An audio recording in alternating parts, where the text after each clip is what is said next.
Assalamualaikum warahmatullahi wabarakatuh. Anak-anakku yang solih dan solihah, bagaimana kabarnya hari ini? Semoga kita semua senantiasa diberikan oleh Allah kesehatan, perlindungan, dan dijauhkan dari segala jenis macam mara bahaya dan penyakit. Amin, Allahumma amin. Jangan lupa tetap jaga jarak, jaga kesehatan, rajin cuci tangan, pakai masker, dan berjemur. Sebelum kita memulai pelajaran pada pagi hari ini, marilah kita berdoa terlebih dahulu kepada Allah Subhanahu wa taala. Semoga dengan perantara doa kita pada pagi hari ini, Allah berikan ilmu kita ilmu yang bermanfaat. Allah mudahkan dalam kita belajar dan diberkahi semuanya. Amin, Allahumma amin. Berdoa mulai. A'udzu billahi minasyaitonir rajim. Bismillahirrahmanirrahim. Raditu billahi rabba wa bil islami dina wa bi Muhammadin nabiyya wa rasula. Rabbi shrah li sadri wa yassir li amri wahlul 'uqdatam min lisani yafqahu qawli. Rabbi zidni ilma warzuqni fahma waj'alni min ibadikas salihin. Amin ya rabbal alamin.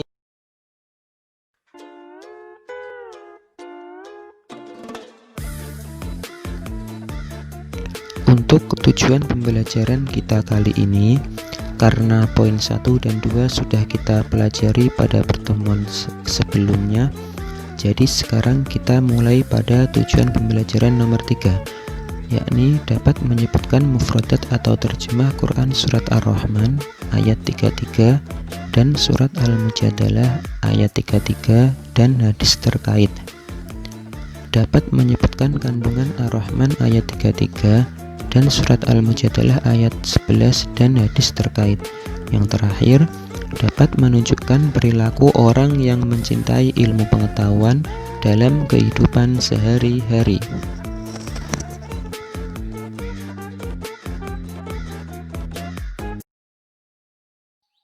Coba kita renungkan. Dahulu kala, tidak terbayang bahwa manusia bisa sampai ke bulan. Namun, pada masa sekarang, berita manusia pergi ke bulan sudah biasa kita dengar. Bagaimana bisa?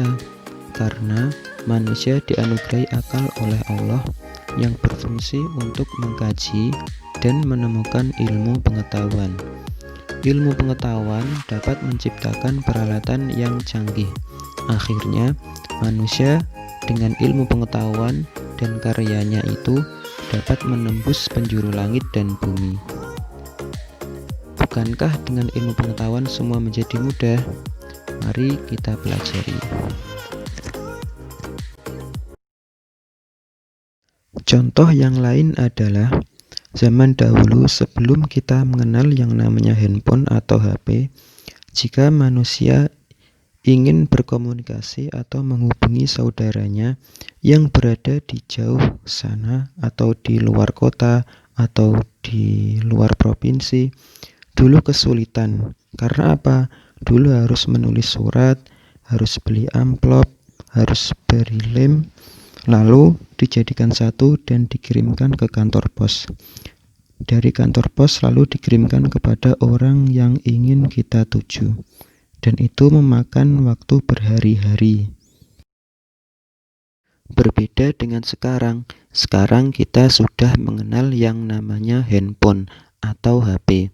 Jika kita ingin berkomunikasi dengan saudara kita atau teman kita yang berada di luar kota atau di luar provinsi, bahkan di luar negeri, kita bisa langsung menghubunginya.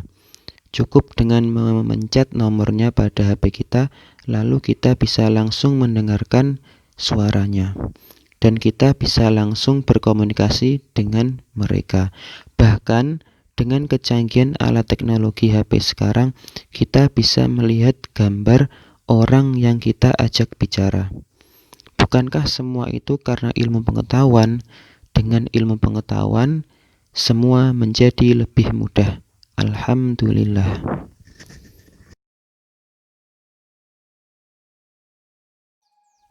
Untuk selanjutnya, marilah kita mengkaji kandungan ayat-ayat Al-Quran dan Al-Hadis yang menjelaskan tentang ilmu pengetahuan. Yang pertama, surat Ar-Rahman ayat 33. Yang kedua, surat Al-Mujadalah ayat 11. Dan yang ketiga, hadis riwayat Ibnu Majah. Marilah kita baca terlebih dahulu Quran surat Ar-Rahman surat ke-55 ayat 33. A'udzu billahi minasyaitonir rajim. Bismillahirrahmanirrahim. Ya ma'syaral jinni wal insi in istata'tum an tanfudu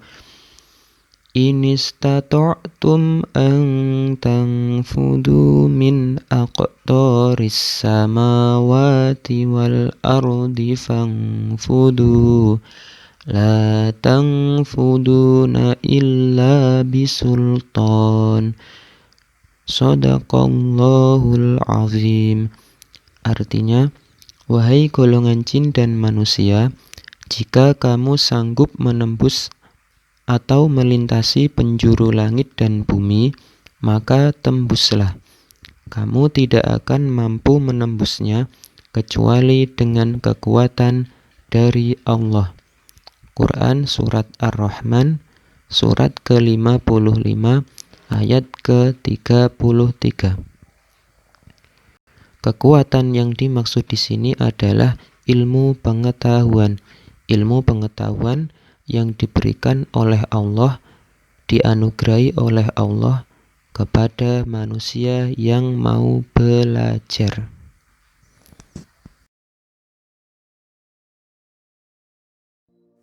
Marilah kita pelajari kandungan surat Ar-Rahman ayat ke-33. Ayat ini menjelaskan tentang manusia diberi potensi atau kekuatan oleh Allah Subhanahu wa Ta'ala berupa akal. Akal ini harus terus diasah dengan cara belajar. Dengan belajar, manusia akan mendapatkan ilmu pengetahuan dan wawasan yang baru.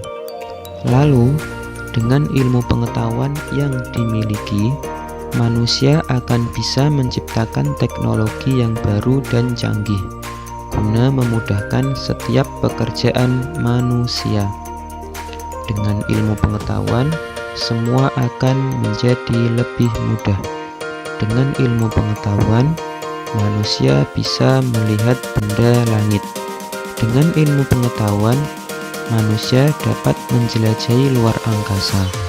Dengan ilmu pengetahuan, manusia bisa menciptakan telepon, dan masih ada banyak lagi manfaat dari ilmu pengetahuan.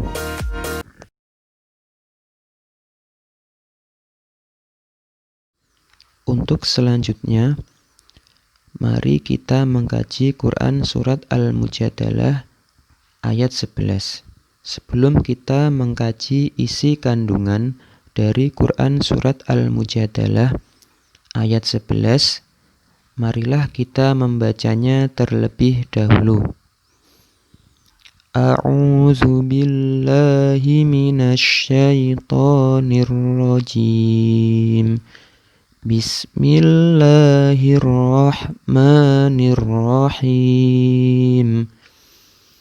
Ya ayyuhalladzina amanu idza qila lakum tafassahu fil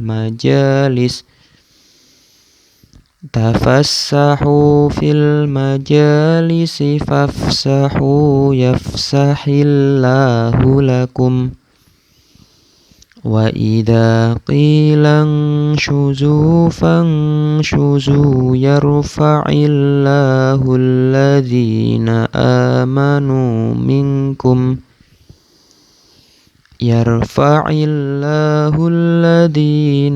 آمنوا منكم والذين أوتوا العلم درجات والله بما تعملون خبير.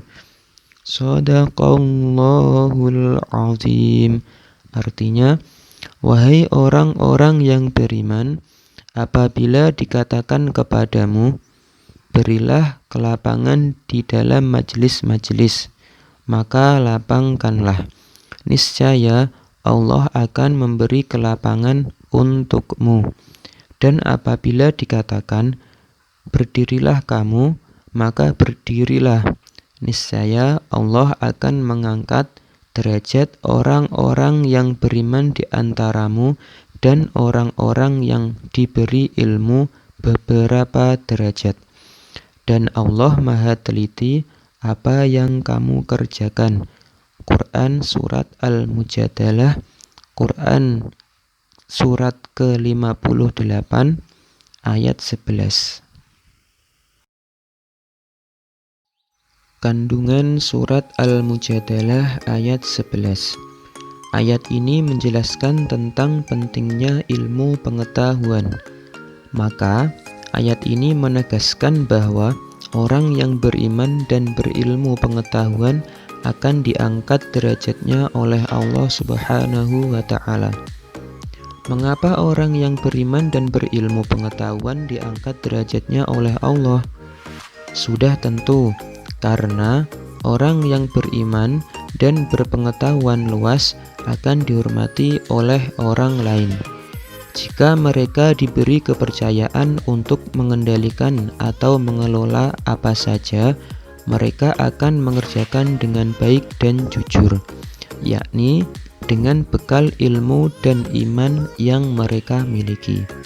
Dan pada akhirnya, tingkatan orang yang berilmu dan beriman lebih tinggi daripada orang yang tidak berilmu.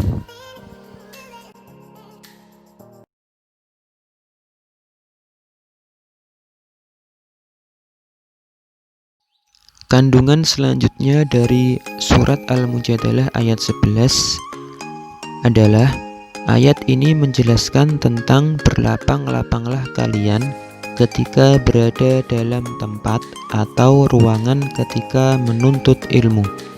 Bagaimana maksudnya? Yaitu apabila kita berada di tempat menuntut ilmu, baik itu di kelas, masjid, majelis taklim atau pengajian, dan lain sebagainya, kita harus memberikan kesempatan kepada orang lain untuk sama-sama agar bisa menuntut ilmu. Contohnya, memberi tempat duduk atau kursi kepada teman kita. Yang kedua, menghargai teman kita yang sama-sama ingin belajar atau mengaji. Yang ketiga, meminjami pulpen teman kita apabila dia tidak membawa pulpen, dan lain sebagainya.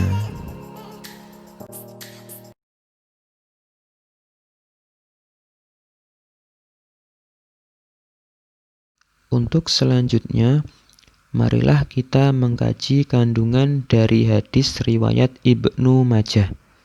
Mari kita baca terlebih dahulu bagaimana bunyi hadisnya.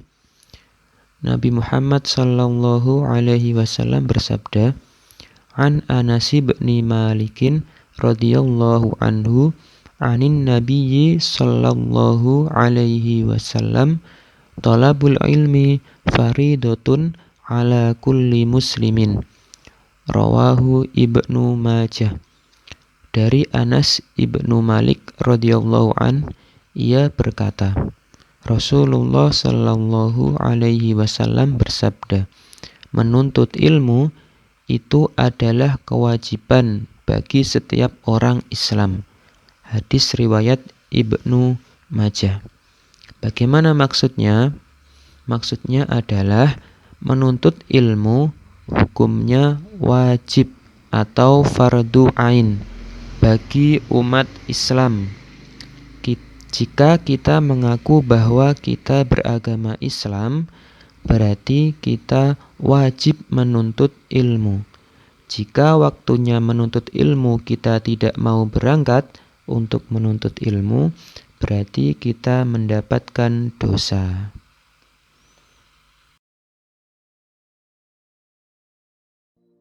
Lalu, bagaimana sih perilaku orang yang cinta ilmu pengetahuan itu? Yang pertama, senang membaca buku-buku ilmu pengetahuan, PAI, IPA, IPS, matematika, dan lain-lain. Yang kedua, selalu ingin tahu tentang kejadian alam semesta, lalu menelitinya.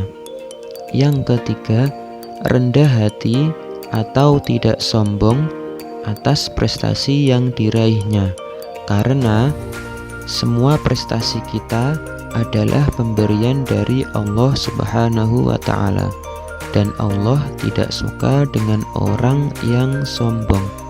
Yang keempat, bersikap sopan dan santun saat belajar. Yang kelima, selalu menghargai dan menghormati guru serta teman-temannya. Yang keenam, memiliki rasa ingin tahu yang tinggi dan berusaha mendapatkan pengetahuan tersebut dengan belajar dan bertanya. Yang ketujuh, senang mendatangi guru untuk meminta penjelasan tentang ilmu pengetahuan.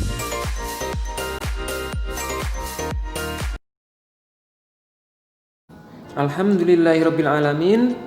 Sekian pertemuan kita pada pagi hari ini. Semoga ilmu yang kita pelajari pada pagi hari ini memberikan banyak manfaat kepada kita dan diridhoi oleh Allah Subhanahu wa Ta'ala.